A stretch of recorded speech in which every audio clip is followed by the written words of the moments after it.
Hello నమస్తే. ఈరోజు తెలంగాణ వార్తాపత్రికలో వచ్చిన వార్తల వెనుకున్న వాస్తవాల్ని విశ్లేషణ చేసే ప్రయత్నం చేద్దాం. ముందుగా 'ఆంధ్రప్రభ' పేపర్‌లో ఒక వార్త వచ్చింది. అన్నదాత ఆగమాగమని. చాలా విషాదకరమైన, దురదృష్టకరమైన వార్త ఇది. నలుగురు అన్నదాతలు నిన్న వాళ్ళ ప్రాణాలు గాలిలో కలిసిపోయినాయి. ప్రభుత్వ నిర్లక్ష్యం కారణంగా ప్రాణాలు గాలిలో కలిసిపోయినాయి అని చెప్పి రైతుల ఆరోపణ. రైతులు పెద్ద ఎత్తున నిరసన కూడా వ్యక్తం చేశారు. దానికి సంబంధించిన ఒక వార్తని ఆహ్, ఇచ్చారు ఆంధ్రప్రభలో. అర్ధరాత్రి వాన అన్నదాత ఆగమాగము, నలుగురు మృతి. మృతుల్లో తండ్రి, కొడుకులు. లక్షెట్పేటల విషాదం. ధాన్యం తడవకుండా కవర్లు కప్పుదామని వెళ్ళి మృత్యు ఒడిలోకెళ్లారట. ఒకళ్ళు తండ్రి, కొడుకులు ఒకే కుటుంబం నుంచి, మిగతా ఇద్దరు వేరే వాళ్ళు. ఈ ఆగమాగం ఎందుకయ్యారంటే అర్ధరాత్రి వాన, అకాల వర్షం. ఆ వర్షానికి కళ్ళల్లల్ల ధాన్యం ఉంది. ధాన్యం తడవకుండా కప్పే ప్రయత్నంలో, కాపాడే ప్రయత్నంలో పట్టాలు కప్పడానికి ఎళ్లారట. కప్పటానికి ఎళ్ళిన సందర్భంలో గోడ కూలి నలుగురు మృతి. లక్షెట్టిపేట, మంచిర్యాల జిల్లా. దీనికి సంబంధించి మంచిర్యాల జిల్లాలో మహాదారుణం చోటు చేసుకుంది. వరి కళ్ళల్లో తడిసిన ధాన్యాన్ని కాపాడుకునేందుకు వెళ్ళిన నలుగురు రైతుల జీవితాలు కడతేరిపోయాయి. ధాన్యంపై కవర్లు కప్పుతుండగా పక్కనే మృత్యు రూపంలో పొంచి ఉన్న గోడ కూలి నలుగురు ప్రాణాలు విడిచారు. 2 వేర్వేరు చోట్ల ఈ ఘటనలు జరిగాయి. మృతుల్లో ఇద్దరు తండ్రి, కొడుకులు ఉండడం దిగ్భ్రాంతికి గురి చేసింది. ఈ ఘటనలో శ్రీనివాసు, నాగరాజు అని తండ్రి, కొడుకులోళ్ళు ఇద్దరు చనిపోయారు. తర్వాత అభిరామ్ అండ్ లచ్చ అని మృతి చెందారు. పంట కొనుగోళ్లలో ప్రభుత్వం వ్యవహరిస్తున్న నిర్లక్ష్యపు ధోరణి కారణంగానే ఈ నలుగురు రైతులు ప్రాణాలు కోల్పోయారని తోటి రైతులు, రైతు సంఘాల నాయకులు ఆగ్రహం వ్యక్తం చేస్తున్నారు. మంచిర్యాల జిల్లా లక్షెట్పేట మండలం కొత్తూరు మున్సిపాలిటీ పరిధిలోని గంపలపల్లిలో మంగళవారం అర్ధరాత్రి ఉరుములు, మెరుపులతో కూడిన భారీ వర్షం కురిసింది.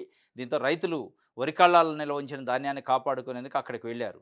ధాన్యం కుప్పలపై కవర్లు కప్పుతుండగా ప్రమాదవశాత్తు పక్కనే ఉన్న పాత గోడ వారిపై కుప్పకూలాయి. ఈ ఈదురుగాలులు తాకిడికి తలదాచుకుందామని షెడ్లోకి వెళ్ళగా గోడ కూలింది. ఇది అనమాట. విపరీతమైన గాలి, వర్షం వస్తున్నట్లు లైట్‌గా. పట్టాలు కప్పేసి దాని తర్వాత దాని కిందికి పోయారు. అది కూలి నలుగురు చనిపోయారు. ఈ అన్నదాతల ఆగమాగమగ్గాటానికి కారణం ప్రభుత్వ నిర్లక్ష్యం అని చెప్పి రైతు సంఘాలు, రైతులు ఆరోపిస్తున్నారు. ఇప్పటికి దాదాపు 40 రోజుల నుంచి రైతులు పడిగాపులు కాస్తున్నారు. 1000 కళ్ళతో ఎదురు చూస్తున్నారు. ఎప్పుడు కాంటాలేస్తారు, ఎప్పుడు లోడేస్తారు, ఎప్పుడు తీసుకెళ్తారు ధాన్యం అని. ప్రతిరోజు వాళ్ళు ఎదురు చూపులు తప్ప అక్కడికి కాంటాలు కావట్లేదు. ప్లస్సు లారీలు రావట్లే. ఇది ఒక వడ్ల రైతులు కాదు, మొక్కజొన్న రైతుల పరిస్థితి కూడా. ఖమ్మం, వరంగల్ జిల్లా, మహబూబాబాద్ జిల్లా లాంటిదైతే మొక్కజొన్న రైతులు ఉంది. వాళ్ళ ఇబ్బంది అదే ఉంది. ఇటు జగిత్యాల, నిజామాబాదు ఈ ఏరియాకొస్తే ఇది ఉంది వడ్ల రైతులు, మంచిర్యాల జిల్లా ఇది. రైతులకు సంబంధించి నిన్న సివిల్ సప్లై మినిస్టర్ గారు ఉత్తమ్ కుమార్ రెడ్డి గారు మాట్లాడారు. ధాన్యం కొనుగోళ్లపై ప్రతిపక్షాలు దుష్ప్రచారం అట.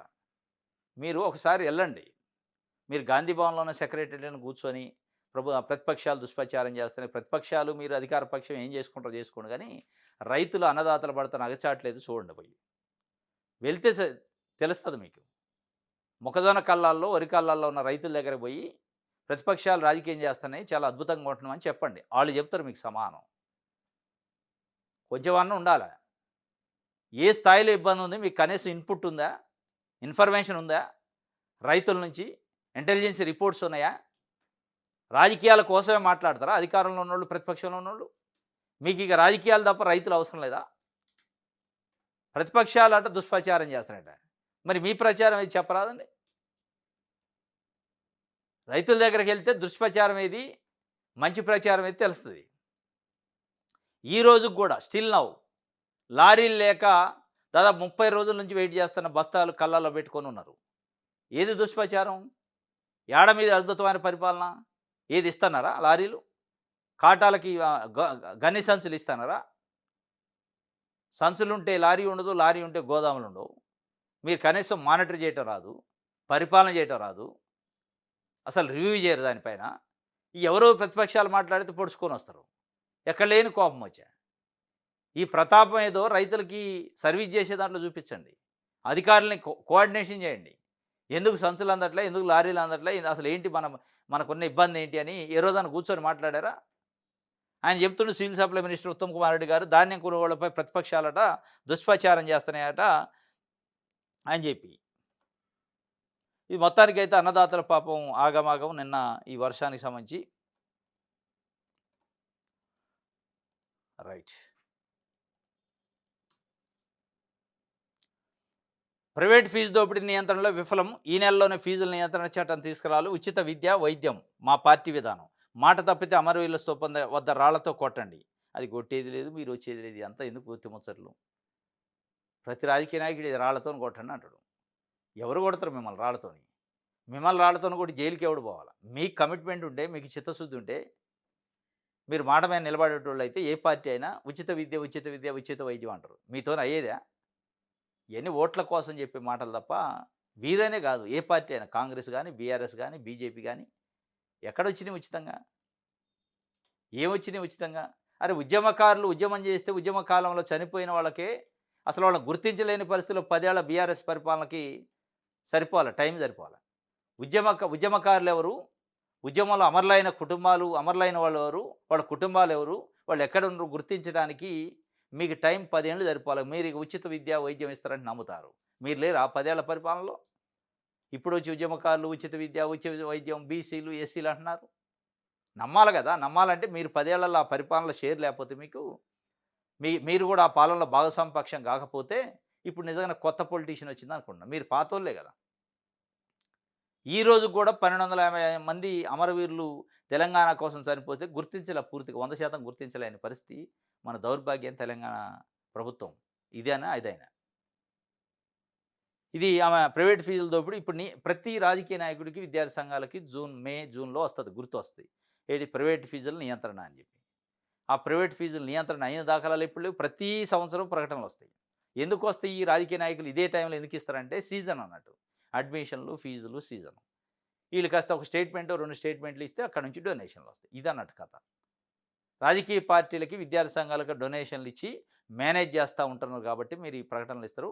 మరి ఎందుకు ప్రకటనలు వస్తున్నాయి కానీ పని కావట్లే? ప్రకటనలు వస్తున్నాయి కానీ ఫీజులు ఎందుకు తగ్గట్లే? ఇయర్ పెరుగుతున్నాయి కదా! ఫీజులు పెరుగుతాయి. యూనిఫామ్ ఫీజు, స్కూల్ ఫీజు, డొనేషన్లు, బుక్స్ ఫీజు, ఇవన్నీ అక్రమాలే.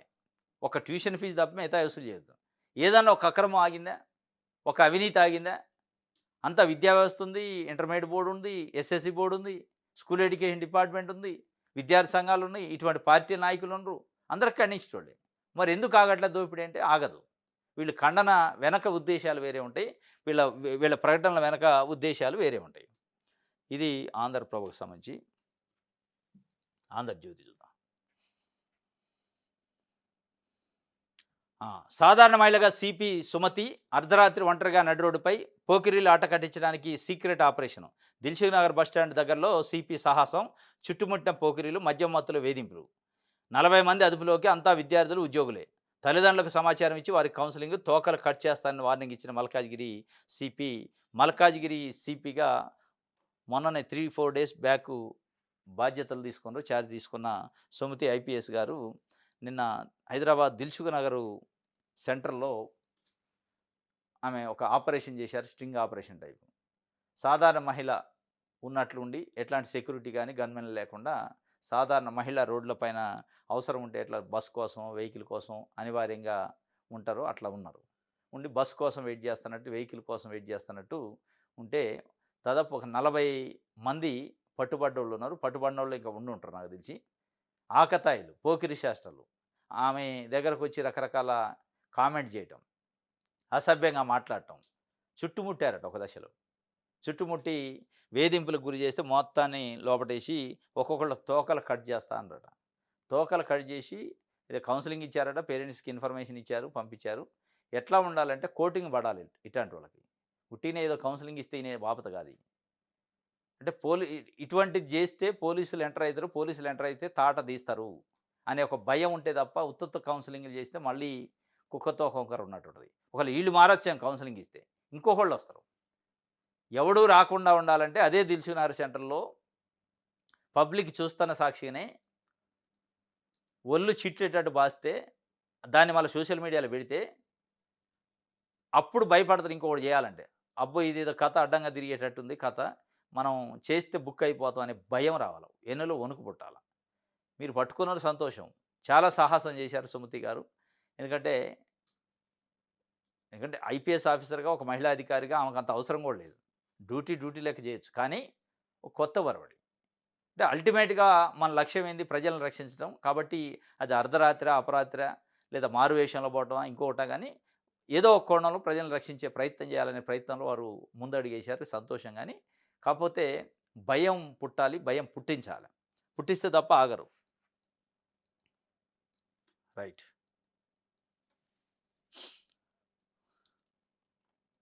హ్మ్. నిరుద్యోగులకు శుభవార్తట. వయో పరిమితి పెంపుపై కసరత్తు చేస్తున్నాడు సర్కారు. 5 ఏళ్ల, 10 ఏళ్ల త్వరలో ప్రకటించే అవకాశం. ఇది చాలా గమ్మత్తుగా ఉంటది. నిరుద్యోగులకు శుభవార్త ఎట్లయిద్దిది? ఓ 10 ఏళ్ళు ఏజ్ పెంచుతారు. ఏం ఉద్యోగాలొస్తాయా? ఇదంతా మైండ్ గేమ్ తప్ప ఏం లేదాడ. నిరుద్యోగులకు శుభవార్త ఎప్పుడైద్ది? ఒక 50,000 ఉద్యోగాలిస్తే శుభవార్త అయింది. ఉద్యోగాలు లేని వయసు పెంచితేంది, పెంచకపోతేంది. ముందు నోటిఫికేషన్‌లేస్తే కదా నువ్వు ఏజ్ గురించి తర్వాత. అంటే వీళ్ళ ఉద్దేశ్యం ఏంది? 50 సంవత్సరాలోడికి జాబ్ ఇస్తే 10 ఏళ్ళు ఉంటాడు సర్వీస్‌లో, దిగిపోతాడు. ఏజ్ పెంచితే పెంచండి తప్పు లేదు. కానీ దానికంటే ముందు అసలు ఎన్ని ఉద్యోగాలేస్తున్నారు? Job calendar ఎడిపోయింది. అది జెప్పు శుభవార్త అప్పుడైద్ది. పెద్ద ఎత్తున జాబ్ క్యాలెండరు 2,00,000 ఉద్యోగాలు 1 ఇయర్‌లోపు నింపుతామని చెప్పారు. అయి ఎడిపోయినియి. అది శుభవార్త అంటే. ఉద్యోగ నోటిఫికేషన్‌లు డీఎస్సీయా, పోలీస్ కానిస్టేబులా, ఎస్ఐలా, గ్రూప్ 1 గ్రూప్ 2 గ్రూప్ 3 గ్రూప్ 4 ఇంకా రకరకాల డిపార్ట్మెంట్‌లో ఖాళీగా ఉన్న ఉద్యోగాలు చాలా ఉన్నాయి. వాటిని భర్తీ చేయడానికి నోటిఫికేషన్‌లేస్తే దాన్ని శుభవార్త అంటారు తప్ప, ఏజ్‌ని పెంచితే శుభవార్త అనరు. ఏజ్ పెంచితే ఏజ్ లేనోళ్ళకి శుభవార్త అయిద్దేమో. కానీ వాళ్ళకి కూడా శుభవార్త ఎప్పుడైతే ఉద్యోగం నోటిఫికేషన్ వస్తే శుభవార్త అయింది. ఇదే అనమాట. ఆడ ఏమి లేకపోయినా ఒక ఏజ్ ఒకటి పెంచి శుభవార్త అంటే ఎక్కడి నుంచి ఏముంటది దానివల్ల? రైట్.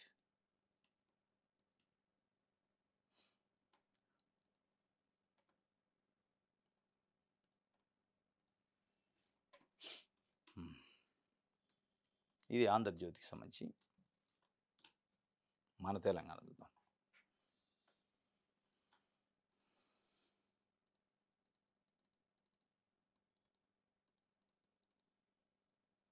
ఇగో దొరా నీ కాళ్ళు మొక్తా ఒడ్లు కొనండ్రి. జనగాం మార్కెట్ యార్డ్‌లో నిలిచిన కొనుగోళ్లు. ఆర్డీఓ కాళ్ళపై పడి గోడు వెళ్లబోసుకున్న రైతు. అకాల వర్షాలు ముంచుకొస్తున్న సమయంలో కొనుగోళ్లు నిలిపేయడం దారుణమని రైతులు ఆందోళన పడుతున్నారు. జనగాం మార్కెట్ యార్డ్‌లో ఆర్డీఓ గారు వస్తే ఆర్డీఓ కాళ్ళపైన పడి దొరా నీ కాళ్ళు మొక్తా ఒడ్లు కొనండ్రి. ఇది పరిస్థితి. ఎద్దేడిసిన వ్యవసాయం, రైతు ఏడిసిన రాజ్యం బాగుపడదంటారు. రైతు లిటరల్‌గా ఏడవటం కాదు, కాళ్ళ మీద పడే పరిస్థితి ప్రభుత్వం కాళ్ళ మీద. అధికారి అంటే ప్రభుత్వమే. ప్రభుత్వంలో పనిచేస్తున్న ఒక అధికారి కాళ్ళ మీద పడరంటే ప్రభుత్వం కాళ్ళు పట్టించుకుంటుందని దీని అర్థం. ఉత్తమ్ కుమార్ రెడ్డి గారు ప్రెస్ మీట్ పెట్టి ఏం చెబుతారు? అక్కడ ఏం లేదు, దుష్ప్రచారం చేస్తున్నారు ప్రతిపక్షాలని చెప్తున్నారు. ఏంటిది ఇది దుష్ప్రచారమా? రైతు ఆర్డీఓ కాళ్ళ మీద పడలేదా? ఒక రైతు ఆర్డీఓ కాళ్ళ మీద పడ్డది పేపర్‌లో వచ్చింది. కానీ మొత్తం రైతుల పరిస్థితి అది. అడగనోళ్ళు లేరు, రిక్వెస్ట్ చేయనోళ్ళు లేరు. ప్రతి అధికారి వచ్చిన అధికారినల్లా ఒక విధంగా కాళ్ళు గడ్డాలు పట్టుకొని రిక్వెస్ట్ చేస్తున్నారు రైతులు. చేతులు గడ్డాలు పట్టుకొని రిక్వెస్ట్ చేస్తున్నారు. అయినా గాని పట్టించుకోవట్లే. ఇక ఇది ఒక వార్త అయితే, అర్ధరాత్రి రోడ్డుపై లేడీస్ సింగం అని చెప్పి సుమతి గారు సంబంధించిన ఒక వార్తనిచ్చారు.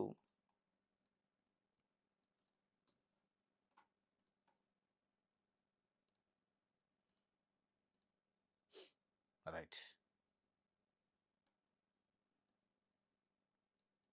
ధాన్యం కొనుగోళ్లపైన దుష్ప్రచారం అని చెప్తుండో అక్కడేమో జనగామలో ఆర్డీఓ కాళ్ళు పట్టుకొని దొర మాకు ధాన్యం కొనండి అని వాళ్ళు మాట్లాడుతున్నారు. రైట్. ఇది మన తెలంగాణకు సంబంధించి. సాక్షి చూద్దాం.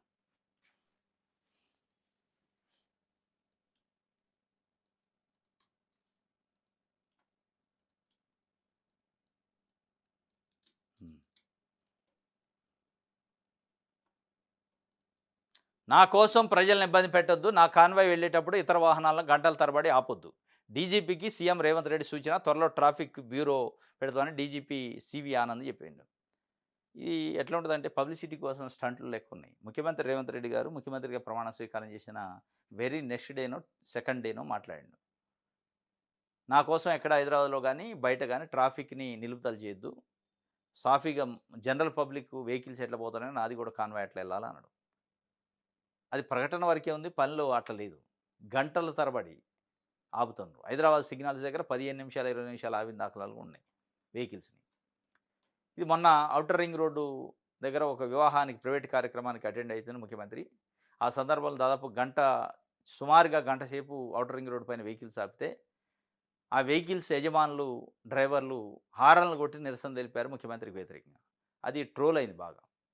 ట్రోల్ అయిన తర్వాత ముఖ్యమంత్రి గారి దృష్టికి పోయినట్టుగా నా కోసం మళ్ళా ఆపొద్దు.